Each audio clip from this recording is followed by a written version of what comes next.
നമസ്കാരം. Iran Israel American യുദ്ധത്തിൻ്റെ 4-ാം ദിവസമായ ചൊവ്വാഴ്ച അതീവ സംഭവബഹുലമായിരുന്നു. ഇറാൻ ഉറഞ്ഞു തുള്ളുകയായിരുന്നു. അവരുടെ കയ്യിലിരിക്കുന്ന ആയുധങ്ങളൊക്കെ ഉപയോഗിച്ചുകൊണ്ട് പരമാവധി ആഞ്ഞടിക്കാനുള്ള നീക്കമായിരുന്നു ഇറാൻ ഇന്നലെ നടത്തിയത്. ഇറാനെ സംബന്ധിച്ചിടത്തോളം യുദ്ധമെന്ന് പറയുന്നത് തന്ത്രമാണ്. അവർക്ക് സായുധ ബലം കൊണ്ട് ഇസ്രായേലിനോടും അമേരിക്കയോടും പിടിച്ചു നിൽക്കാൻ കഴിയില്ല. അതുകൊണ്ട് അവർ തന്ത്രപൂർവമായ നീക്കങ്ങളാണ് നടത്തുന്നത്. അവർ ചെയ്യുന്നത് അവരുടെ അയൽ രാജ്യങ്ങളെ, അവരുമായി ശത്രുതയില്ലാത്ത അയൽ രാജ്യങ്ങൾ, ഷിയാ സുന്നി വിഷയമുണ്ടെങ്കിലും മാനസികമായി യോജിപ്പിലല്ലെങ്കിലും ഇസ്ലാം എന്ന ഒരു ചെങ്ങലയിൽ കോർത്തിരിക്കുന്നത് കൊണ്ട് തന്നെ ആവശ്യമില്ലാതെ യുദ്ധത്തിന് പോവരുതേ, സംഘർഷത്തിന് പോവരുതേ എന്ന് നനച്ചിരിക്കുന്ന GCC രാജ്യങ്ങളെ കേന്ദ്രീകരിച്ചുകൊണ്ട് ആക്രമിച്ചു. വലിയ തോതിൽ അവർ ആക്രമണം അഴിച്ചുവിട്ടു. സൗദിയുടെ മേലും UAEയുടെ മേലും ഖത്തറിൻ്റെ മേലും വരെ അവരുടെ ആക്രമണം ഇന്നലെയും തുടർന്നു. ഇതൊരു തന്ത്രമാണ്. അവരുടെ കയ്യിൽ ആയുധം കുറവാണ്. അവരുടെ നേതാവ് കൊല്ലപ്പെട്ടിരിക്കുന്നു. അവരുടെ സൈനിക തലവനടക്കം 49 ഭരണപ്രമുഖർ ഇല്ലാതായിരിക്കുന്നു. അവരുടെ സംവിധാനങ്ങൾക്കുമേൽ ഇസ്രായേലും അമേരിക്കയും തുടർച്ചയായി ആക്രമണം നടത്തിക്കൊണ്ടിരിക്കുന്നു. അതുകൊണ്ട് തന്നെ അവരുടെ കയ്യിൽ ലഭ്യമായിരിക്കുന്ന ആയുധങ്ങൾ ഉപയോഗിച്ച്, മിസൈലുകൾ ഉപയോഗിച്ച്, ഡ്രോണുകൾ ഉപയോഗിച്ച്, ബാലിസ്റ്റിക് മിസൈലുകൾ ഉപയോഗിച്ച് അയൽ രാജ്യങ്ങളെ ഭയപ്പെടുത്തി അവിടെ ഒരു പ്രതിസന്ധി സൃഷ്ടിച്ച് അവരെ സമ്മർദ്ദത്തിലാഴ്ത്തി അമേരിക്കയെയും ഇസ്രായേലിനെയും പിന്നോട്ട് വലിപ്പിക്കുക എന്ന തന്ത്രമാണ് ഇറാൻ്റെ യുദ്ധം. അതുകൊണ്ട് ഇറാൻ ആഞ്ഞടിച്ചു. ഇന്നലത്തെ ഇറാൻ്റെ ആക്രമണം ഒരു പരിധിവരെ അമേരിക്കയ്ക്കും ഇസ്രായേലിനും തലവേദനയുണ്ടാക്കി. കാരണം ആ രാജ്യങ്ങളെ കേന്ദ്രീകരിച്ച് അവർക്ക് ചെയ്യാൻ കഴിയുന്നില്ല. അമേരിക്കയിലേക്ക് ഒരു ഏറുപടക്കം പോലും കൊണ്ടിടാനുള്ള ശേഷി ഇപ്പോഴും ഇറാനില്ല. ഇസ്രായേലിനെ ആക്രമിക്കുന്നുണ്ട്, എന്നാൽ അതൊക്കെ പ്രതിരോധിക്കുന്നുണ്ട്. വളരെ അപൂർവമായി മാത്രം ടെല്ലവീവ് അടക്കം ഇസ്രായേലിൻ്റെ പലയിടങ്ങളിലും വീഴുന്നുണ്ട്. പക്ഷേ ഇസ്രായേൽ ജനത മുഴുവൻ ബങ്കറിലാണ്. എപ്പോൾ സൈറൻ കേട്ടാലും അവർ ബങ്കറിലേക്ക് പോകും. അതായത് ഇസ്രായേൽ അതിർത്തിയിലെത്തുമ്പോൾ തന്നെ സൈറൻ മുഴങ്ങും, അപ്പോൾ തന്നെ ഇവർ ബങ്കറിലേക്ക് മാറും. അതുകൊണ്ട് ഇസ്രായേൽ ജനത പരക്കെ സുരക്ഷിതരാണ്. എന്നാൽ അപൂർവമായ ചില സംഭവങ്ങളുണ്ട്. എന്നാൽ GCC രാജ്യങ്ങളുടെ സ്ഥിതി അങ്ങനെയല്ല. അവിടെ അത്തരം ബങ്കർ സംവിധാനങ്ങളൊന്നുമില്ല. അതുകൊണ്ട് സൂക്ഷിക്കുക എന്ന് പറയുന്നു. ഇതൊരു പ്രതിസന്ധിയാണ് എന്ന് കണ്ടുകൊണ്ട് ഈ GCC രാജ്യങ്ങളിലേക്കുള്ള ആക്രമണമാണ് ഇറാൻ പെരുപ്പിച്ചത്. 4-ാം ദിവസമായി ഇന്നലെ സൗദിക്ക് നേരെയും UAEക്ക് നേരെയും ഖത്തറിന് നേരെയും ആക്രമണം ഉണ്ടായി. ഏറ്റവും കൂടുതൽ മിസൈലുകളും ഡ്രോണുകളും പറന്നത് UAEക്ക് നേരെയാണ്. എന്നാൽ ഇവയെല്ലാം തന്നെ ഫലപ്രദമായി തടയാൻ UAEക്ക് കഴിഞ്ഞു. ആകപ്പാടെ ചില പ്രതിസന്ധികൾ ഉണ്ടാവുന്നത് ഈ അവശിഷ്ടങ്ങൾ വീണും ഈ ഡിഫൻസ് സിസ്റ്റത്തെ മറികടന്നുകൊണ്ട് ചിലത് വീഴുമ്പോഴാണ്. എന്നിട്ടും ഇന്നലെ ഇറാന് വിജയം അവകാശപ്പെടാൻ കഴിയുന്ന തരത്തിൽ 1-2 ആക്രമണങ്ങളുണ്ടായി. ദുബായിലെ UAE കോൺസുലേറ്റിന് നേരെ ഇന്നലെ മിസൈൽ ആക്രമണമുണ്ട്. 2 മിസൈലുകൾ ഈ കോൺസുലേറ്റിൻ്റെ പരിസര പ്രദേശത്ത് വീണ് വലിയ പുകച്ചുരുളുകളും അഗ്നിയും കണ്ടതായി മാധ്യമങ്ങൾ റിപ്പോർട്ട് ചെയ്തു. എന്നാൽ അമേരിക്ക പറയുന്നത് ഈ കോൺസുലേറ്റ് കെട്ടിടത്തോട് ചേർന്നുള്ള കാർ പാർക്കിലാണ് അത് വീണതെന്നാണ്. പക്ഷേ 2 മിസൈലുകൾ പതിച്ചു, നാശനഷ്ടങ്ങളുണ്ടായി.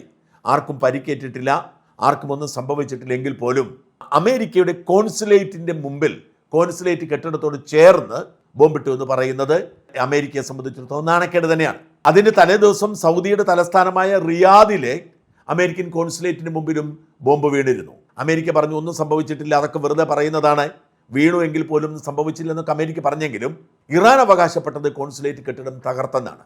എന്നാൽ ഒന്നും സംഭവിച്ചിട്ടില്ലെന്ന് അമേരിക്ക പറഞ്ഞുകൊണ്ടിരിക്കുന്നു. പക്ഷേ അവിടുത്തെ CIA ഓഫീസ് കെട്ടിടത്തിന് കാര്യമായ തകരാറുണ്ടായി എന്നാണ് പാശ്ചാത്യ മാധ്യമങ്ങൾ പോലും റിപ്പോർട്ട് ചെയ്യുന്നത്. ആ റിപ്പോർട്ട് ഇന്നലെയാണ് പുറത്തേക്ക് വന്നത്.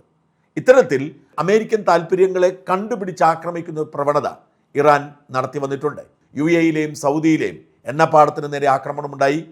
ഖത്തറിലെ പ്രകൃതിവാതക സംവിധാനങ്ങൾക്ക് നേരെ ആക്രമണമുണ്ടായി. അവയൊക്കെ തീപടരാതെ കാത്തു സൂക്ഷിച്ചെങ്കിലും അവയൊക്കെ അടച്ചുപൂട്ടേണ്ട സാഹചര്യം ഉണ്ടായിട്ടുണ്ട്. അങ്ങനെ വളരെ ശക്തമായ പ്രകോപനം ഇറാൻ അമേരിക്കയ്ക്കും ഇസ്രായേലിനും മേൽ തുടർന്നുകൊണ്ടിരിക്കുന്നു. എന്നാൽ ഇന്നലെ ഒരു ഉച്ച കഴിയുമ്പോഴേക്കും ഇറാൻ ഒന്ന് പൊടിക്കടങ്ങിയ ലക്ഷണം കാണിച്ചു. ഒന്ന് പ്രകോപനം സൃഷ്ടിച്ച് അവരുടെ മിസൈൽ സ്റ്റോക്കുകളൊക്കെ തീരുന്ന സാഹചര്യം മനസ്സിലാക്കിക്കൊണ്ട് തന്നെ പ്രകോപനം സൃഷ്ടിച്ച് സൗദിയെയും UAEയെയും ഖത്തറിനെയും ഈ വിഷയത്തിലേക്ക് വലിച്ചിഴച്ച് പ്രശ്നപരിഹാരത്തിന് അമേരിക്കയുടെ മേൽ സമ്മർദ്ദം ചെലുത്താനുള്ള നീക്കമാണ് നടത്തിയത്. പക്ഷേ ഇന്നലെ ഉച്ചതിരിഞ്ഞതോടുകൂടി അവർ പൊടിക്കടങ്ങിയിരിക്കുന്നു. അവർ പതിയെ പിന്മാറാനുള്ള ഒരു ലക്ഷണം, അതായത് നിങ്ങൾ വേണമെങ്കിൽ പ്രശ്നം പരിഹരിച്ചോളൂ, ഞങ്ങളുടെ കയ്യിൽ ആയുധങ്ങളുണ്ട്, ഞങ്ങൾ ഇങ്ങനെ തന്നെയായിരിക്കും ഇനി ആക്രമിക്കാൻ പോകുന്നത് എന്ന ഒരു സൂചന നൽകി പിന്മാറ്റ ലക്ഷണം കാണിച്ചു. മാത്രമല്ല അതിൻ്റെ ഭാഗമായി ഇറാൻ ഇന്നലെ പുതിയ പരമാധികാരിയെ തെരഞ്ഞെടുത്തു എന്നും വാർത്തയുണ്ട്. ഔദ്യോഗികമായി ഇറാൻ ഇതുവരെ സ്ഥിരീകരിച്ചിട്ടില്ല. എന്നാൽ ഇറാനിലെ മാധ്യമങ്ങൾ തന്നെ പറയുന്നു പുതിയ പരമാധികാരിയെ തെരഞ്ഞെടുത്തു. ഈ പരമാധികാരിയെ തെരഞ്ഞെടുക്കാൻ വേണ്ടി 3 അംഗ കമ്മിറ്റിയെ നിയോഗിച്ചിരുന്നു. ഇറാൻ പ്രസിഡന്റ് അടക്കം 3 അംഗ കമ്മിറ്റിയെ നിയോഗിച്ചിരുന്നു. അത് നിയോഗിച്ച പുരോഹിത പ്രമുഖൻ കൊല്ലപ്പെട്ടു എന്ന വാർത്തകൾ പുറത്തു വന്നെങ്കിലും അത് തെറ്റാണെന്ന് പിന്നീട് തെളിഞ്ഞിരുന്നു. അവർ ഇന്നലെ യോഗം ചേർന്ന് പുതിയ പരമാധികാരിയെ, ഇറാൻ്റെ കാര്യം നമ്മൾ എപ്പോഴും പരിഗണിക്കേണ്ടത്, ഇറാനിൽ ജനാധിപത്യമുണ്ടെങ്കിലും ഇറാനിൽ പ്രസിഡന്റ് ഉണ്ടെങ്കിലും ഇറാനിൽ മന്ത്രിസഭയുണ്ടെങ്കിലും ഇറാൻ്റെ ഭരണാധികാരം എന്ന് പറയുന്നത് സുപ്രീം ലീഡർ എന്നറിയപ്പെടുന്ന ആത്മീയ നേതാവിനാണ്. അദ്ദേഹം ഒരു ക്ലറിക്കായിരിക്കണം, ഒരു പുരോഹിതനായിരിക്കണം. ആ പുരോഹിതനാണ് ഈ പരമാധികാരി. അയത്തുള്ള അലി ഖൊമനായി ആയിരുന്നു ഇതുവരെ പരമാധികാരി. 86-കാരനായ ഖൊമനായിയാണ് ഇസ്രായേലും അമേരിക്കയും ചേർന്ന് വധിച്ചത്. അപ്പോൾ ഇന്നലെ അവർ യോഗം ചേർന്ന് ഖൊമനായിയുടെ മകനെ തന്നെ പുതിയ ഭരണത്തലവനായി തെരഞ്ഞെടുത്തിരിക്കുന്നു എന്നാണ് ചില ഇറാനിയൻ മാധ്യമങ്ങളെ ഉദ്ധരിച്ചുകൊണ്ട് പാശ്ചാത്യ മാധ്യമങ്ങൾ റിപ്പോർട്ട് ചെയ്യുന്നത്.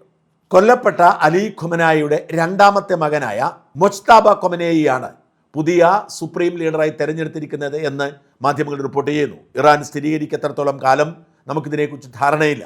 ഈ മൊജ്താബിയെ പുതിയ തലവനായി ധൃതി പിടിച്ച് തെരഞ്ഞെടുത്തത് പോലും യുദ്ധാന്തരീക്ഷത്തിൽ അയവ് വരുത്താൻ പുതിയ ചർച്ചകൾക്ക് വേണ്ടിയാണ് എന്നാണ് റിപ്പോർട്ടുകൾ. ഇപ്പോഴത്തെ സാഹചര്യത്തിൽ ഇറാന് ചർച്ച നടത്താൻ ആരുമില്ല. ആരോട് ആലോചിച്ചിട്ട് വേണം തീരുമാനമെടുക്കണം. അതുകൊണ്ടാണ് ഇറാൻ പറഞ്ഞത് ചർച്ചയൊന്നുമില്ലെന്ന്. പക്ഷേ ഇറാൻ അറിയാം ഇങ്ങനെ നീട്ടിക്കൊണ്ടുപോകാൻ കഴിയില്ല. അതുകൊണ്ട് തന്നെ അവർ ധൃതി പിടിച്ച് പുതിയ തലവനെ തെരഞ്ഞെടുത്തു. എന്നാൽ ട്രംപ് പറഞ്ഞു ഇറ്റ് ഈസ് ടു ലേറ്റ്, ഇത് വൈകിപ്പോയി, ഞങ്ങൾക്കിനി ചർച്ചയ്ക്ക് നേരമില്ല. നിങ്ങൾ സൃഷ്ടിച്ചിരിക്കുന്ന പ്രകോപനങ്ങൾ എല്ലാ ചർച്ചാ സാധ്യതയും അവസാനിപ്പിച്ചിരിക്കുന്നു. അതുകൊണ്ട് ഇനി ചർച്ചയില്ല, ഇനി ഫിനിഷിംഗ് ദ ജോബ്, പണി പൂർത്തിയാക്കുക മാത്രമേ ഉള്ളൂ എന്നാണ് പറയുന്നത്. പറയുക മാത്രമല്ല, ഈ പുതിയ മേധാവിയെ തെരഞ്ഞെടുത്തുകൊണ്ടിരിക്കുന്ന അതേ സമയത്ത് തന്നെ ഇസ്രായേലും അമേരിക്കയും സംയുക്തമായി ഇറാനിൽ ഉടനീളം ആക്രമണം നടത്തി. വാസ്തവത്തിൽ ഇറാൻ ഇന്നേ വരെ കണ്ടിട്ടുള്ള ഏറ്റവും വലിയ ആക്രമണമായിരുന്നു അമേരിക്കയും ഇസ്രായേലും ചേർന്ന് ഇന്നലെ നടത്തിയത്. ശനിയാഴ്ച അവർ വളരെ തന്ത്രപരമായി ആക്രമിക്കുക ചെയ്തത്. ഏതാണ്ട് 500ഓളം ഇടങ്ങളിൽ ആക്രമിച്ചു എന്ന് പറഞ്ഞു. കൃത്യമായി ടാർഗറ്റ് ചെയ്തായിരുന്നു.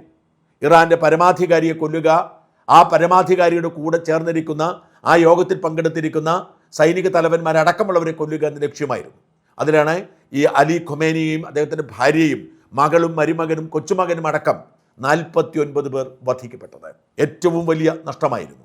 ഒപ്പം തന്നെ മറ്റ് ടാർഗറ്റുകളിലും ആക്രമണം നടത്തി. ഇറാൻ്റെ മുൻ പ്രസിഡന്റ്, ഏറ്റവും സ്വാധീനമുള്ള മുൻ പ്രസിഡന്റ്, അദ്ദേഹത്തെ കൊന്നിരുന്നു. ആ ഒരു ടാർഗറ്റ് ആയിരുന്നെങ്കിൽ ഇന്നലെ സാധാരണ യുദ്ധം ചെയ്യുന്നത് പോലെ, ഇപ്പോൾ ഹമാസും ഇസ്രായേലും തമ്മിലുള്ള യുദ്ധമൊക്കെ പോലെ തുരുതുരെ ബോംബ് വർഷമായിരുന്നു. ഏതാണ്ട് 2000ഓളം ഇടങ്ങളിൽ ബോംബ് വർഷിച്ചു എന്നാണ് ട്രംപ് തന്നെ സ്ഥിരീകരിച്ചത്. ഇറാൻ്റെ എവിടെയൊക്കെ ബോംബ് വീണു എന്ന് ഇറാന് പോലും നിശ്ചയമില്ല.